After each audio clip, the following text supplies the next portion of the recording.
Hello everyone, আমি প্রীতি। গল্প আড্ডা চ্যানেলে আসার জন্য সবাইকে ধন্যবাদ।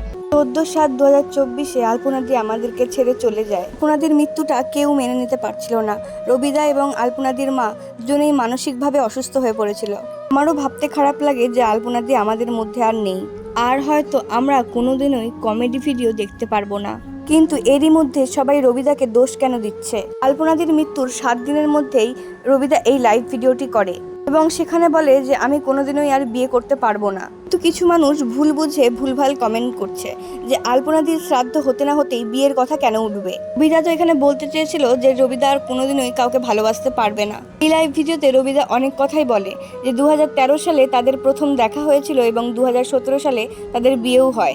তাদের বিয়ে হওয়ার পর রবিদার ফ্যামিলি থেকে আলপনাকে মেনে নেয়নি, তাই আলপনার মায়ের কাছেই তারা থাকতো। আরও অনেক কিছুই বলেছেন যে আলপনা কোনোদিনই সুখে থাকতে পারেনি। যখনই সুখের মুখ দেখলো তখনই আমাকে ছেড়ে চলে গেল। আমি এটা কোনো মতেই মেনে নিতে পারছি না। কিছু মাস আগে রবিদার ফ্যামিলি থেকে আলপনাকে মেনে নিয়েছিল, তারা যাওয়ার প্রস্তুতিও নিয়েছিল, কিন্তু হঠাৎ করে আলপনাদি সবাইকে ছেড়ে চলে যায়।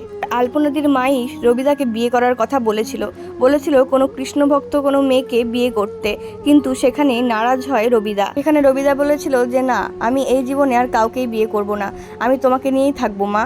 আপনাদের রবিদার কথাবার্তা কেমন লাগলো অবশ্যই কিন্তু কমেন্টে জানাবেন। রবিদা কি এটা ঠিক সিদ্ধান্ত নিয়েছে?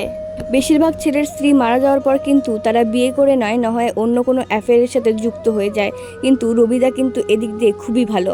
ধন্যবাদ পুরো ভিডিওটি দেখার জন্য। আর ভিডিওটি ভালো লাগলে চ্যানেলটিকে সাবস্ক্রাইব করে দিবেন। সুস্থ থাকবেন, ভালো থাকবেন এবং সবাইকে ভালো রাখবেন। আবার দেখা হবে অন্য কোনো ভিডিওতে।